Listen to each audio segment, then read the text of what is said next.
అందరికీ నమస్కారం. నా పేరు శ్రీనివాస్. మీరు చూస్తున్నారు Srinivas social connect YouTube channel. Friends, ఎలా మాట్లాడుతున్నారా ఇలా?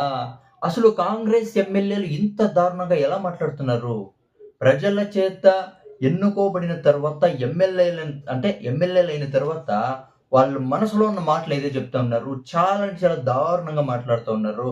మరి ఇండియాలో ఉండే ఆడవాళ్ళ గురించి ఇంత దారుణంగా ఎలా మాట్లాడతారా? దరిద్ర నా కొడుకులు, మెంటల్ నా కొడుకులు ఉన్నట్టున్నారు వీళ్ళు. ఎలా అయ్యారా వీళ్ళు ఎమ్మెల్యేలు? మధ్యప్రదేశ్‌లోని బాండేర్ నియోజకవర్గానికి చెందిన ఒక ఎమ్మెల్యే, కాంగ్రెస్ ఎమ్మెల్యే ఏం మాట్లాడాడో తెలుసా?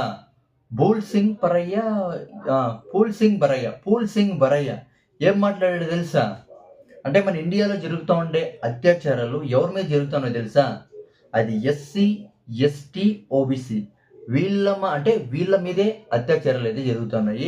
ఇంకెవరి మీద జరుగుతూ ఉండలేదు. ఎందుకు అత్యాచారాలు జరుగుతూ ఉన్నాయంటే, ఈ ఎస్టీ, ఎస్సీ తర్వాత ఓబీసీ వీళ్ళని అత్యాచారం చేస్తే పుణ్యక్షేత్రాలకు పోతే ఎంత పుణ్యం వస్తుందో అంత పుణ్యం అయితే దక్కుతుంది.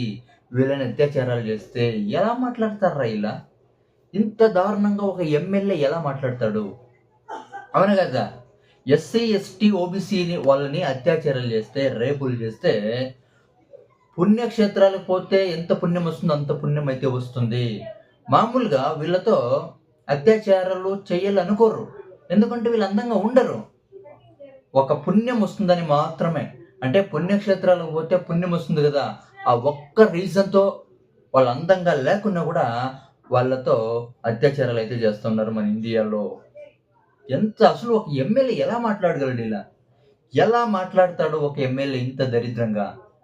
అప్పుడు ఒక కాంగ్రెస్ ఎమ్మెల్యే అత్యాచారం జరుగుతున్నప్పుడు ఎంజాయ్ చేయలే, కానీ ఒక ఆడది నోరుతో అరవకూడదు, కేకలు పెట్టకూడదు, ఎంజాయ్ చేయాలి అత్యాచారం జరిగినప్పుడు అని అప్పుడు ఒక కాంగ్రెస్ ఎమ్మెల్యే మాట్లాడినాడు. ఇప్పుడు మధ్యప్రదేశ్ ఎమ్మెల్యే ఇంత దారుణంగా ఆడవాళ్ళ గురించి మాట్లాడుతున్నారంటే ఎమ్మెల్యేలు ఎలా అయ్యారా వీళ్ళు ఎమ్మెల్యే? నాకైతే అర్థమైతే చాలా అంటే చాలా అనిపిస్తుంది.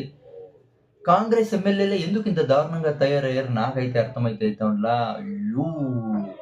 అసలు ఎవరిని వీళ్ళు గెలిపించింది?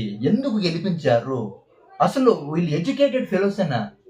అన్ఎడ్యుకేటెడ్ ఫెలోస్ ఈ ముండా కొడుకులని అనిపిస్తుంది. చాలా అంటే చాలా బాధిస్తుంది. బాధ అయ్యేది కాదు, విపరీతంగా బాధిస్తుంది.